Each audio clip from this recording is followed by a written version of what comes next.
પાદરા તાલુકામાં છેલ્લા 7 વર્ષથી ટીમ ભાવિન પાટણવાડિયા દ્વારા પાદરા તાલુકાના અનેક ગામડાઓમાં હજારો વિદ્યાર્થીઓને મફત ચોપડા, નોટબુક, પેન, પેન્સિલ જેવી શૈક્ષણિક કીટનું વિતરણ કરવામાં આવે છે. એ જ પ્રકારે આ વર્ષે પણ ટીમ ભાવિન પાટણવાડિયા દ્વારા અનેક છાત્રાલય, સરકારી શાળાઓ તેમજ જરૂરિયાતમંદ વિદ્યાર્થીઓના ઘરે જઈ તેમજ કાર્યાલય પરથી પણ મફત ચોપડા વિતરણ કરવામાં આવે છે.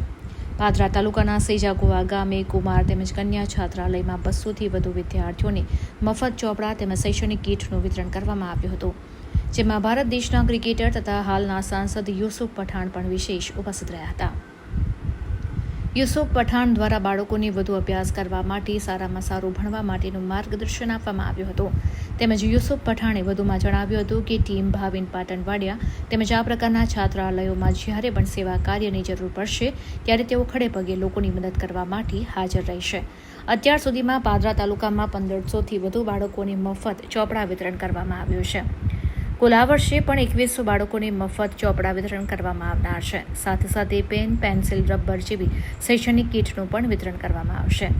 આ પ્રસંગે પાદરાના પૂર્વ ધારાસભ્ય જશપાલસિંહ પઢિયાર, પાદરા બાર એસોસિએશનના પ્રમુખ દીપકભાઈ પ્રજાપતિ, પાદરા તાલુકા પંચાયતના પૂર્વ ઉપપ્રમુખ સૈયદ અલી પાપો, યુવા સેના ગુજરાતના પાદરા તાલુકા પ્રમુખ કાર્તિકસિંહ પઢિયાર સહિતના અગ્રણીઓ પણ વિશેષ હાજર રહ્યા હતા.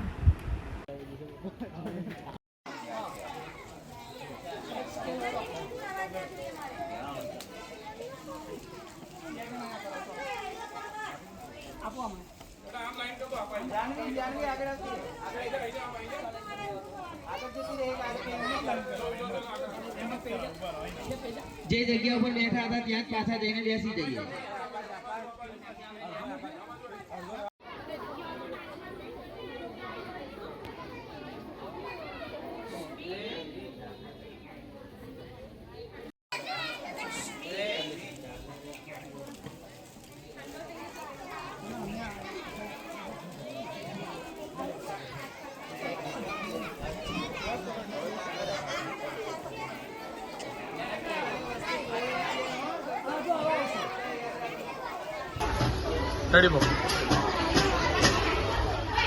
આજે લુના ગામ ખાતે ભાવિનભાઈ તેમજ તેમના મિત્ર મંડળ અને માતા પિતાના આશીર્વાદ થકી અને એમની પ્રેરણા થકી સતત 7 વર્ષથી જે ચોપડા વિતરણની શરૂઆત કરવામાં આવી હતી એ ધીમે ધીમે વધારીને આજે 8થી 10,000 ચોપડા વિતરણનો કાર્યક્રમ જ્યારે કરવા જઈ રહ્યા છે અને આજે અહીંયા લુના ગામથી જે શાળામાં તેમને અભ્યાસ કર્યો એ શાળાથી એમને શરૂઆત કરીને આજે દરેક વિદ્યાર્થીઓને 1 થી 8 ધોરણના પ્રાથમિક શાળાના વિદ્યાર્થીઓને અહીંયા ચોપડા વિતરણનો કાર્યક્રમ કરવામાં આવ્યો હતો.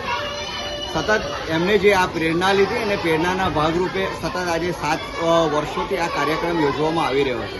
આજે આપ બધા જ જાણો છો કે વિદ્યાનું મહત્વ જીવનમાં શું રહ્યું છે. વિદ્યાદાન એ સૌથી ઉત્તમ દાન ગણવામાં આવે છે. એટલે આ એક મેસેજનો પણ કહી શકાય કે આવી રીતે બીજા લોકો પર પ્રેરણા લઈને અભ્યાસ કરતા બાળકોને કંઈક ને કંઈક રીતે નાની મોટી જે પણ મદદ થઈ શકતી હોય એ પ્રમાણે કોઈ ને કંઈ જેઓ ત્યાં કોઈ શાળામાં જેમને અભ્યાસ કર્યો હોય અથવા તો બીજી કોઈ રીતે અભ્યાસ ના કર્યો હોય એવી પણ જે જરૂરિયાતમંદ બાળકો હોય તેવા લોકોને પણ કઈ રીતે મદદ થઈ શકે એ આ એક પ્રેરણા પણ એમાંથી મળે છે અને મેસેજ પણ મળે છે. આ ઉમદા કાર્યને અમે બિરદાવીએ છીએ.